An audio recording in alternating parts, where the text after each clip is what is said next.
Hello hello hello, आ जाओ। मैं पर लिंक शेयर कर देता हूँ।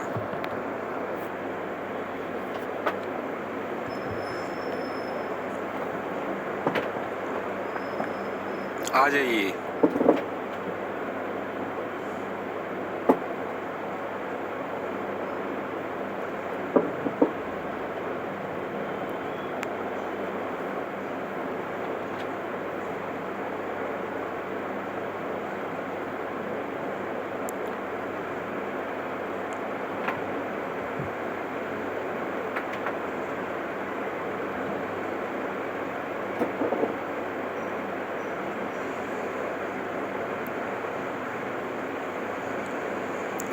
एक सेकंड हो जाओ, मैं बता लिंक शेयर करा गई मांग लेगा वो निशान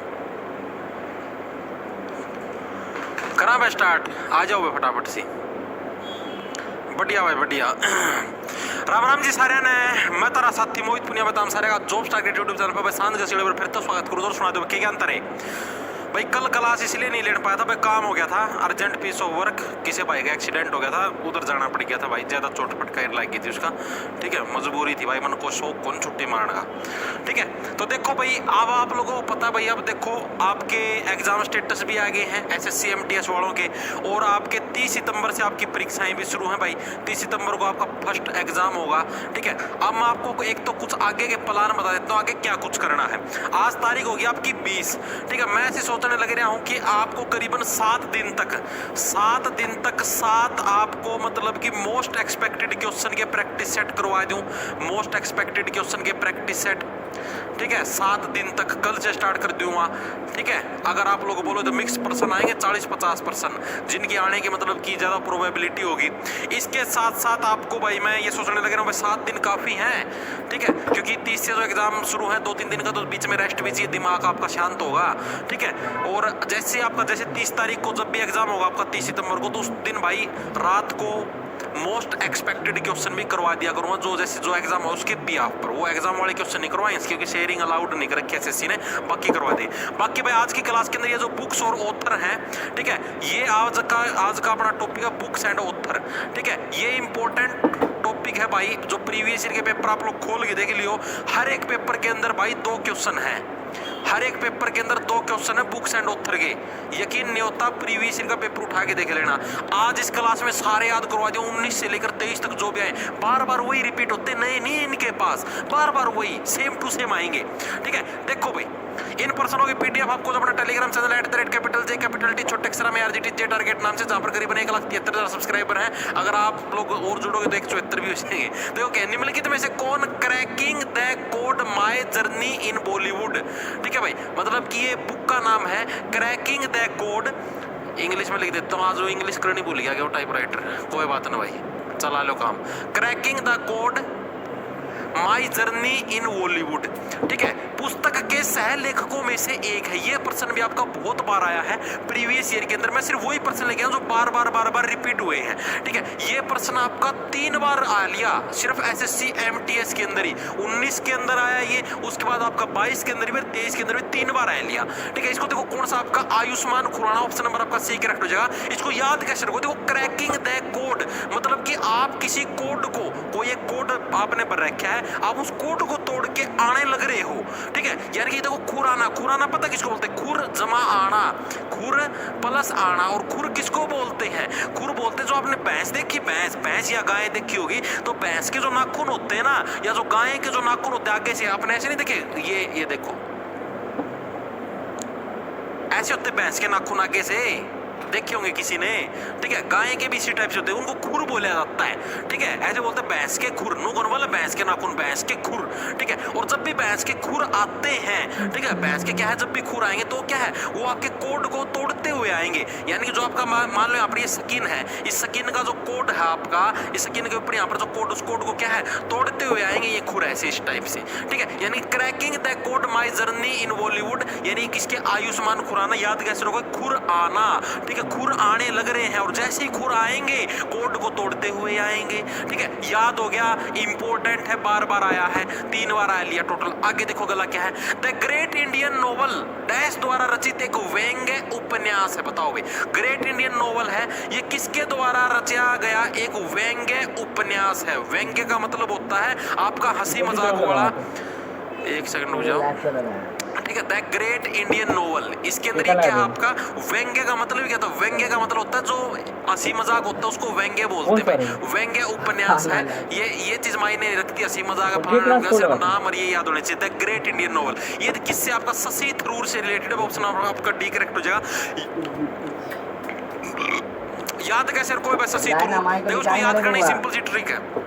द ग्रेट इंडियन नोवेल भाई पूरे इंडिया के अंदर सबसे बड़ा ग्रेट नोवेल है भाई। इंडियन नोवेल का मतलब जो भारत का जो नोवेल है, भारत के अंदर जितने भी नोवेल हैं, नोवेल का मतलब समझ गए, नोवेल का मतलब भी उपन्यास होता है। ठीक है, भारत के अंदर जितने भी नोवेल हैं उसके अंदर से द ग्रेट, उसके अंदर क्या, उसके अंदर से सबसे बड़ा है, द ग्रेट नोवेल है, ये सबसे बड़ा है। और इतने बड़े नोवेल को देखकर क्या है, सारे भारतवासी थर थर थर कांप रहे हैं, शशि थरूर। ठीक है, तो द ग्रेट इंडियन नोवेल किसके द्वारा लिखा गया है, शशि थरूर के द्वारा लिखा गया है, इनका उपन्यास है। याद रह जाएगा देखिए इंडियन नोवेल है, इतना बड़ा है, ग्रेट है, बहुत बड़ा है। ठीक है, तो उसको देख क्या सारे के सारे इंडियन थर थर थर शशि थरूर क्या है, कांप रहे हैं। अगला देखो गला क्या, निम्नलिखित में से उपन्यास और उसके लेखकों की सही जोड़ी पहचानिए। भाई सही जोड़ी कौन सी है वो पहचाननी है आपको, तो इसका सही आंसर पहला है, उसको ऑप्शन हो जाएगा आपका 7 समर्स।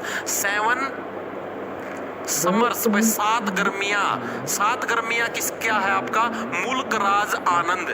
ठीक है भाई, आप ये देखो भाई ये क्या कहने लग रहा है, ये बंदा खुद ही ऐसे कहने लग रहा है 7 गर्मियां। 7 गर्मियां का मतलब है भाई 7 इसने ऐसी चीजों का लुत्फ उठाया है जिससे इसके शरीर के अंदर गर्मी उत्पन्न हुई है। ठीक है, तो ये क्या कहने लग रहा है नुका भाई, उसमें तो यार आनंद की प्राप्ति होगी यार। ठीक है, मुल्क राज आनंद क्या कहा है नुका, मैंने अपने मुल्क के अंदर 7 ऐसी चीजों का लाभ उठाया भाई, शरीर के अंदर जो मानो 7 तरीके की गर्मियां उत्पन्न हुई है। ठीक है, यानी क्या पूरा आनंद ही आनंद प्राप्त हुआ भाई, और उससे बड़ा तो कोई सुख था ही नहीं, परम सुख ही वो था भाई। ठीक है, याद रह जाएगा 7 समर्स में मैंने क्या है अपने मुल्क के अंदर 7 प्रकार की अलग अलग गर्मियां बिताई है, एक गर्मी वहां पर, एक गर्मी वहां पर। ठीक है, और उससे बड़ा तो परम सुख कोई था ही नहीं।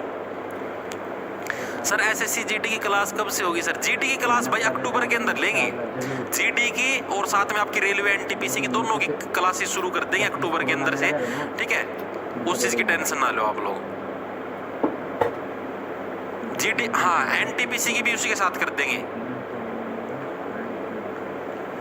देखो भाई उसके बाद आता आपका the white tiger. The white tiger किसका है? व्हाइट टाइगर है अरविंद अडिगा। किसका है आपका? अरविंद अडिगा का कौन सा आपका the white tiger. White tiger किसका है? अरविंद अडिगा। ये भी एग्जाम के अंदर बहुत बार आता है, लिख लो इसको अलग से। हाँ थोड़ा सा टाइल करना सीख गया है। अरविंद अडिगा। ठीक है, व्हाइट टाइगर किसका? अरविंद अडिगा का। इसको कैसे याद रखोगे भाई? आप देखो अगर नॉर्मल टाइगर होता है आपका जो पीला पीला कलर का नॉर्मल टाइगर हो है उसी के आगे कोई नहीं अड़ता। ठीक है, अब बोलता भाई ये तो व्हाइट कलर का टाइगर है और भी खतरनाक है, इसके आगे कौन अड़ेगा? अरविंद तो बोला मैं अड़ूंगा, अरविंद अड़ेगा। ठीक है, व्हाइट टाइगर के आगे कौन अड़ेगा? अरविंद अड़ेगा। ठीक है, अड़ेगा से क्या बन गया? अड़ेगा। अड़ेगा का मतलब क्या होता है? अड़ेगा का मतलब होता है उस टाइगर के आगे कौन खड़ा हुआ है ऐसे। ठीक है भाई, अरविंद खड़ा होगा। हम तो यार पीले टाइगर के आगे ही नहीं खड़े होते, हम तो येलो टाइगर के आगे खड़े होने की औकात नहीं रखते। ये तो व्हाइट है, व्हाइट वाला तो और भी खतरनाक है, क्या पता कहां से पांख पाड़े ले। आगे चीज समझ में। सर हुमन के लिखा सर हमारे हरियाणा से एडमिट कार्ड शो नहीं हो रहे। हमारे हरियाणा से तो मैं भी तो हरियाणा तो मैं कि कोई सा और दूसरा देशता हूँ। घर का राजी देखो सुटेबल बॉय किसकी? आपकी सुटेबल बॉय है आपकी विक्रम सेठ की। सुटेबल बॉय आपकी विक्रम सेठ। देखो इसको कैसे याद रखोगे आप लोग? बताओ जो सेठ जी होता है ना, सेठ जी चाहे कोई भी हो, सेठ सेठ चाहे कोई, ये इंपॉर्टेंट है। इसके अंदर से एक को भी हल्के मत लेना, मैं पहले बताने लग रहा हूँ। ये सारे मैं एक साथ कंबाइन करके लेके आया हूँ जान करके। ठीक है, विक्रम सेठ ये सुटेबल बॉय। याद कैसे रखो? देखो सेठ होता है, आपने सुना तारक मेहता उल्टा चश्मा, जेठालाल सेठ नहीं दुकान का। ठीक है, जो सेठ होता है भाई वो सुटेबल होता है हमेशा। ठीक है, आपका बस नहीं चलेगा ना रहे हो तो सेठ की पदवी पर जचता है कौन? ऐसे नहीं होगा भाई। ठीक है, सेठ है वो सेठ ही रहेगा, वो सुटेबल है। ठीक है, आप उसको छेड़छाड़ नहीं कर सकते। अगला the inheritance of loss. The inheritance of loss Arvind Adiga. ये आएगा आपका किरण देसाई। किरण देसाई, ठीक है। अब इसको देखो कैसे याद रखोगे। अब देसाई के क्या आते हैं, देसाई के भाई बीड़ी के बंडल आते हैं, जो बीड़ी होती ना, बीड़ी धूम्रपान, ठीक है, बीड़ी के बंडल आते हैं भाई देसाई के, ठीक है। और आप लोगों को पता है इनहेरिटेंस ऑफ लॉस, यानी कि लॉस का मतलब होगा घाटा। घाटा जो आपको जन्मजात मिले कौन सा होता है, अगर आपके पिताजी बीड़ी का सेवन करते हैं तो जाहिर सी बात आप भी कुपोषण के शिकार यानी माल न्यूट्रिशन के शिकार आप जरूर मिलोगे, ठीक है। इस तरीके से याद रखना। अभी तक देखो कौन सी पढ़ी आप ने, एक सबसे पहले नंबर पर कौन सी है, फटाफट रिवीजन मारो मेरे साथ फटाफट। देखो cracking the code, code crack करके कौन आए, खुरा है भैंस के आयुष्मान खुराना।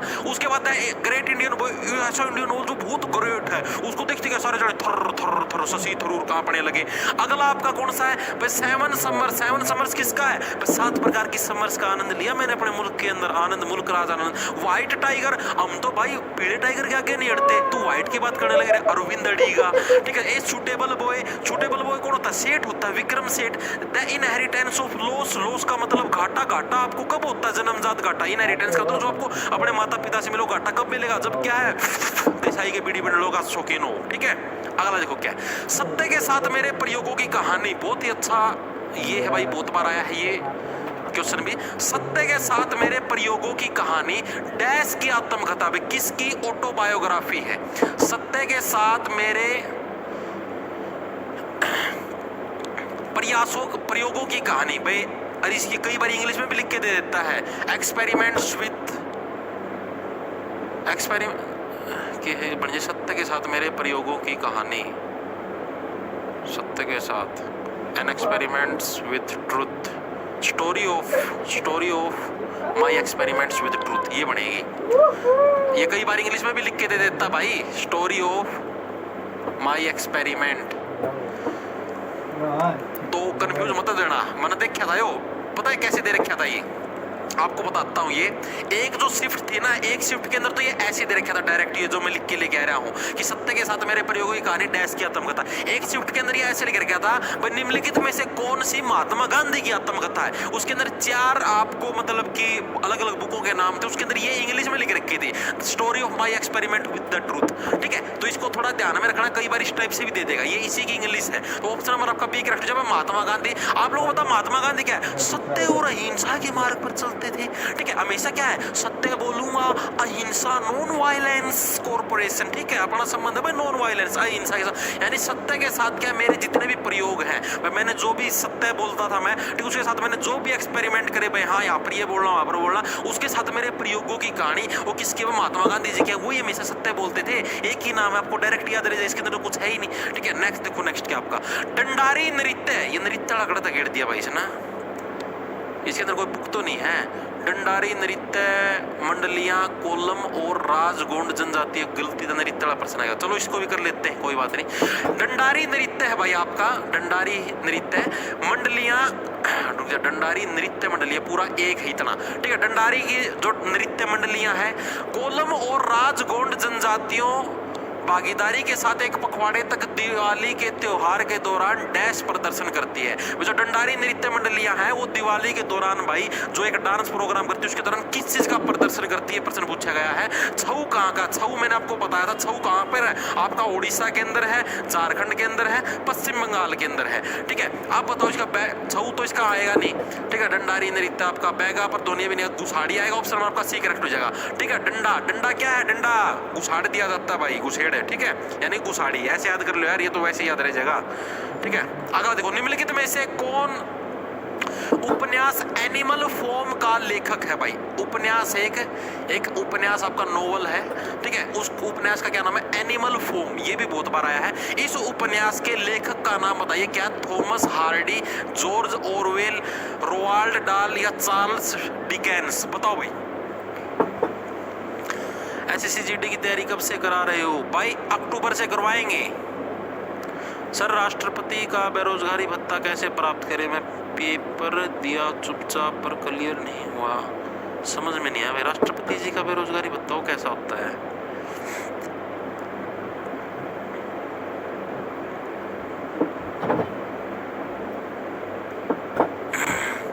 सर बहुत डर लग रहा है, एमटीएस एग्जाम 10 दिन रहे। अरे ये तो डर तो लगेगा भाई, जिसकी तैयारी होती है डर उसी को लगता है भाई, जिसकी तैयारी नहीं होती तो आराम से जाएगा। देखो क्या आएगा, जॉर्ज ऑरवेल आ जाएगा भाई। ऑप्शन नंबर आपका बी करेक्ट है, जॉर्ज ऑरवेल। ठीक है, आप देखो इसको इंग्लिश में अगर हम लिखेंगे तो कैसे लिखेंगे, जॉर्ज ऑरवेल, ऐसे टुकड़ों में लिख दिया मैंने, जॉर्ज ऑरवेल। एनिमल फॉर्म, ठीक है, एनिमल फार्म। भाई आपने एनिमल्स का फार्म खोल रखा है, फार्म हाउस सुना होगा आपने नाम, आपने क्या एनिमल्स का फार्म हाउस खोल रखा है। अब उस फार्म हाउस के अंदर अब आप एनिमल रखते हो तो सीधी सी बात है भाई, एनिमल कोई ना कोई छोटी मोटी चोट मारे बिना नहीं रहेगा। ठीक है, आप एनिमल को कुछ दूध पिलाने लग रहे हो, पानी पिलाने लग रहे हो, एनिमल छोटी मोटी हरकत शरारतें करते रहते हैं और उससे चोट लगने का डर हमेशा थोड़ा थोड़ा रहता है। ठीक है, तो हम लोग जॉर्ज से क्या पूछने लग रहे हैं, जॉर्ज और सब कुछ वेल है। ठीक है, जॉर्ज और वेल, वेल ठीक ठाक है क्या जॉर्ज, ये बता दे मेरे को, जॉर्ज और वेल है। ठीक है, ठीक इस तरीके से जॉर्ज ऑरवेल यानी कि एनिमल फॉर्म। भाई तूने एनिमल का फॉर्म हाउस खोल रखा है, सॉरी फॉर्म नहीं फार्म हाउस खोल रखा है, क्या जॉर्ज और सब कुछ वेल है। ठीक है, यानी जॉर्ज ऑरवेल के द्वारा क्या आपका एनिमल फॉर्म उपन्यास के लेखक है, as it is previous year के अंदर आया हुआ है। नेक्स्ट देखो, नेक्स्ट क्या आपका मुल्क राज आनंद किसके लेखक है, बताओ। जो मुल्क राज आनंद है, अभी अभी आपने पढ़ा था ना, एक तो कौन सी इनकी, एक तो 7, अभी अभी कराया था यार, 7 समर्स, 7 प्रकार की गर्मियां, 7 प्रकार की गर्मियों का आनंद क्या है मैंने अपने मुल्क के अंदर लिया था। अब इनकी एक और बुक है, वो कौन सी है बताओ भाई। अब सीधी सी बात है भाई कि अब ये 7 प्रकार की गर्मियों के आनंद लेने लगे रहे ये मास है, तो सीधी सी बात है भाई, इसको तो चाहे कोई भी टच कर दे इसको तो कोई फर्क पड़ेगा नहीं। ठीक है, ये तो छुआछूत का ये समझो भाई, किसको तो कोई फर्क नहीं पड़ेगा। मान लो कोई एक स्पेशल नर मादा मतलब कमिटेड है, ठीक है, तो भाई उस नर को तो मतलब उस मादा को तो फर्क पड़ेगा, भाई मेरे नर के हाथ कैसे लगा दिया तूने, नर को भी फर्क पड़े मेरी मादा के तूने हाथ कैसे लगा दिया। लेकिन ये तो 7 प्रकार की गर्मियों का आनंद ले चुके, इसको क्या फर्क पड़ेगा भाई। तो यानी कि अनटचेबल्स, भाई इसको क्या है, इसको अनटचेबिलिटी का कोई फर्क नहीं पड़ता भाई। ठीक है, कोई इसको बोलते रहे अनटचेबल है भाई, अनटचेबल, इसको टच ना करिए। 7 प्रकार की गर्मियों का आनंद ले चुका हूं मैं। ठीक है, किसी भी प्रकार की आ जाए और भी गर्मी कोई दिक्कत नहीं है, अनटचेबल। ठीक है, ऑप्शन नंबर आपका बी करेक्ट है, याद रह जाएगा। कैसे देखो, मुल्क राज आनंद के 2 हैं अभी तक, 7 समर्स, 7 प्रकार की गर्मियों का आनंद ले लिया, और 7 प्रकार की गर्मियों का आनंद लेने के बाद अब तो और कौन सी गर्मी बची, कोई किसी गर्मी बची नहीं भाई। ठीक है, अब तो चाहे अनटचेबल, अब कोई दिक्कत नहीं भाई, कोई टच कर दो। ठीक है, 7 प्रकार की गर्मियों का परम सुख ले चुका हूं। आगे देखो गला क्या है, मिडनाइट चिल्ड्रन किस लेखक का उपन्यास है बताओ। मिडनाइट चिल्ड्रन है, ये कौन से लेखक का उपन्यास है बताओ फटाफट। विक्रम सेठ का कौन सा था, सेठ जी क्या है, Seth ji suitable an suitable, unsuitable boy था क्या था, मैं भूल गया, सुटेबल बॉय था, अनसुटेबल था, ए सुटेबल बॉय था, a suitable boy, a suitable boy. ठीक है, अब बता दो, मिडनाइट आसान सा है, बच के हो गए तू यार, हम ही रह गए सर बस। 7 प्रकार की गर्मी लेता है सर, मेरा एमटीएस का स्टेटस शो नहीं हो रहा, किसी भी डेट पर अप्लाई। क्यों भाई अनुज, फॉर्म ही नहीं भरा होगा, और तो कोई रीजन नहीं हो सकता भाई। सर के लिए क्या है, लोहारू वाली कौन से काम की, तो इंस्टाग्राम पर मेरे मैसेज नहीं रोकी राजपूत। सर जी आज क्लास में सर आपकी क्लास की बात कर रहे थे, आई विल राधा रोहिला। कौन सी क्लास के अंदर मेरी क्लास की बात होने लग रही थी राधा रोहिला, मेरे को ये तो बताओ। देखो भाई, तो मिडनाइट चिल्ड्रन भाई किस लेखक का उपन्यास है, ये प्रश्न पूछा गया है। तो देखो भाई, वेरी गुड डी आया है, वेरी गुड, बिल्कुल सही भाई, सलमान रुश्दी भाई। ऑप्शन नंबर आपका डी करेक्ट हो जाएगा। ठीक है, इसको देखो कैसे कैसे याद रखोगे, ऐसे याद रखो। देखो मिडनाइट चिल्ड्रन, चिल्ड्रन होते हैं ना, जो चिल्ड्रन का मतलब हो गया जो बच्चे, बच्चे क्या होते हैं अक्सर मिडनाइट को, यानी कि जब रात की बीच आ जाती, मतलब ये समझो भाई 12 बजे के आसपास। ठीक है, 12 बजे के आसपास क्या है, अक्सर बच्चे रूस जाते हैं, रुश्दी से क्या बन गया, रूसना। ठीक है, अक्सर बच्चे कब रूसते हैं, मिडनाइट को रूसते हैं। क्यों रूसते हैं, क्योंकि मम्मी पापा क्या करते हैं, मम्मी पापा बच्चे को उठा के दूसरे कमरे में सुला देते हैं, तो बच्चा रूसेगा ही। ठीक है, रात को सोते इस बेड पे हैं, सुबह मिलते दूसरे कहीं और दूसरी खाट पे, दूसरे बेड पर, दूसरे कमरे में है। ठीक है, यानी कि सलमान रुश्दी, यानी कि मिडनाइट चिल्ड्रन। चिल्ड्रन क्या, चिल्ड्रनों को मिडनाइट में भाई मतलब कि रुसा दिया जाता है, दूसरे कमरे में सुला के, बच्चे रुझानो ही मम्मी मैं आपके साथ ही सोऊंगा। ठीक है भाई, तो मिडनाइट चिल्ड्रन किसका, आपका सलमान रुश्दी याद रह जाएगा, क्योंकि बच्चों को क्या मिडनाइट के अंदर अगर आप कहीं दूसरे कमरे के अंदर सुलाओगे तो बच्चा क्या रूसेगा ही रुसेगा भाई। अगला देखो गला क्या ना। Wings of fire. बताओ भाई, ये सबसे इंपॉर्टेंट बुक है भाई, एग्जाम के अंदर बहुत बार दर्शन दिए हैं। मोस्ट इंपॉर्टेंट मैं बताऊं 2023 के अंदर ये 3 बार आ ली। 2023 के अंदर करीबन ये समझो आपकी शायद 24-25 शिफ्टों के अंदर एग्जाम था, उसी के अंदर भाई 3 बार रह लिया था। तो विंग्स ऑफ फायर भारत के किस पूर्व राष्ट्रपति की आत्मकथा है? आपको देखो मैं बहुत बार करवा चुका हूं कि जो रॉकेट होती है ना, रॉकेट, आप देखो इतना हिंट दे दिया, अब तो आंसर मारो बगा की। रॉकेट होती है, रॉकेट के नीचे से क्या है? आग निकलती है, ठीक है। और आप सीधी सी बात है, अगर कोई चीज हवा में उड़ने लग रही है और नीचे से आग निकालने लग रही है, तो सीधी सी बात है उसके पंख कैसे हैं? आग के ही तो पंख हैं। यहाँ पे साइड में तो कोई पंख नहीं लग रहा, ठीक, उसके पंख कहाँ कैसे हैं? यही तो इसको ऊपर उड़ाने लग रही है आग, यानी उसके पंख कैसे हैं? आग के हैं। यानी कि विंग्स ऑफ फायर किसके? अपने जो पूर्व राष्ट्रपति डॉक्टर एपीजे अब्दुल कलाम भाई, ठीक है। ये एक तरीके साइंटिस्ट भी थे और इन्होंने ये अलग अलग टाइप की जो रॉकेट उड़ाने का काम करते थे, ठीक है। तो यानी कि विंग्स ऑफ फायर किसकी आत्मकथा है? Doctor APJ Abdul Kalam. Most repeated question है, मैं आपको बताने लग रहा हूं, रट लो। Wings of fire doctor APJ Abdul कलाम।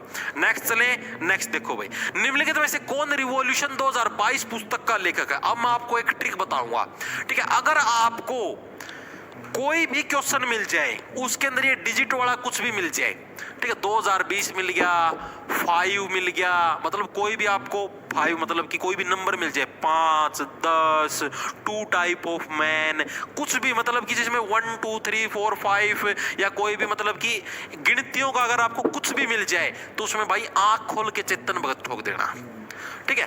भगत जी को सिर्फ एक ही काम आता है, गिनतियां करना।